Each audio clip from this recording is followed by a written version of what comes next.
Si cette technologie ne crée aucun risque pour la société, il n'est pas nécessaire de la réglementer.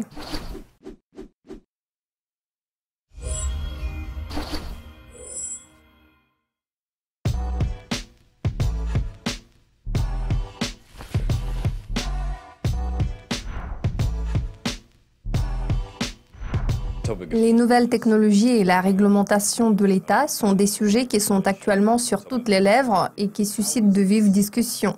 Serait-il facile ou difficile de réglementer ces nouvelles technologies ? Je ne pense pas qu'il soit difficile de réglementer ces technologies puisque les organismes réglementaires se penchent généralement sur certains aspects clés. Parmi leurs objectifs primordiaux figurent la protection des consommateurs, l'économie d'énergie, ainsi que la lutte contre le blanchiment d'argent et le financement du terrorisme. Ce sont des problèmes connus. Les régulateurs ne partent pas du principe selon lequel toute nouvelle technologie doit être réglementée.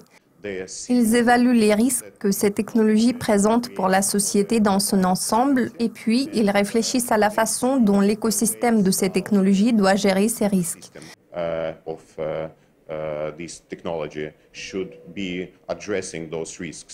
Tel est leur principe de base et leurs préoccupations clés.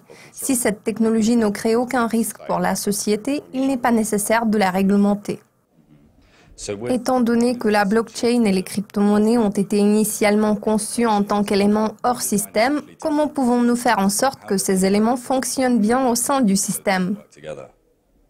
Je pense qu'il y a plusieurs solutions possibles, surtout en termes de réglementation. Comme j'ai déjà fait noter, les organismes réglementaires n'ont pas été enthousiastes à l'idée de réglementer cette technologie juste après son apparition.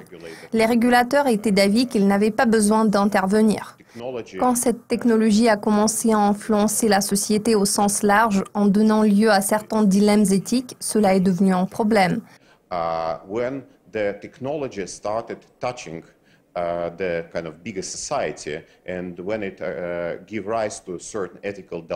Par exemple, certains estiment que l'argent provenant des rançons peut être blanchi par le biais de la blockchain. Cela crée un dilemme pour la société. Comment pouvons-nous nous assurer que cette technologie ne soit pas utilisée de cette manière ? Vu que ce genre de risque existe, les régulateurs ont commencé à se poser des questions de savoir comment ils peuvent remédier à cette situation. Pourtant, ils n'ont pas besoin de réglementer la technologie entière. Ils doivent cibler des problèmes spécifiques qui sont importants pour la société parce que cela correspond aux attentes de la société. De toute évidence, la société ne veut pas d'extorsion de rançon via cette technologie. Elle espère que le gouvernement interviendra pour empêcher que cette situation se produise.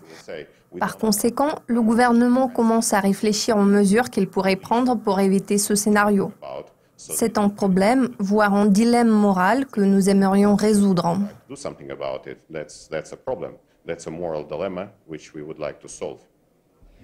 Ma toute dernière question pour aujourd'hui est la suivante. Êtes-vous optimiste par rapport aux perspectives de cette industrie? Pensez-vous que la transition puisse se passer sans heurts?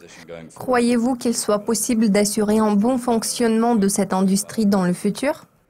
Je pense que les perspectives s'annoncent positives pour la société dans son ensemble. Je ne pense pas que la technologie blockchain et les crypto-monnaies puissent exercer une incidence négative sur la société au sens large.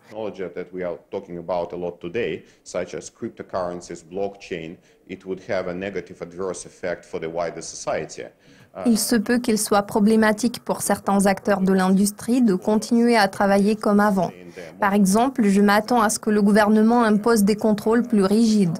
Il en découle que certains acteurs seront contraints de quitter ce marché. Certains participants au marché seront probablement en mesure de s'adapter aux nouvelles règles du jeu. Pour l'instant, il est difficile de prédire comment les acteurs de l'industrie vont s'adapter à la mise en place d'un régime réglementaire. Une chose est sûre, il y aura plus de contrôle, ce qui entraînera certaines perturbations au sein de l'industrie. D'anciennes méthodes ne seront plus applicables. Dans l'ensemble, je pense que la blockchain sera adoptée par un plus grand nombre de personnes. Je suis sceptique quant à certains éléments de ce paradigme. En l'occurrence, je doute que les crypto-monnaies basées sur la méthode de validation par preuve de travail aient un avenir radieux.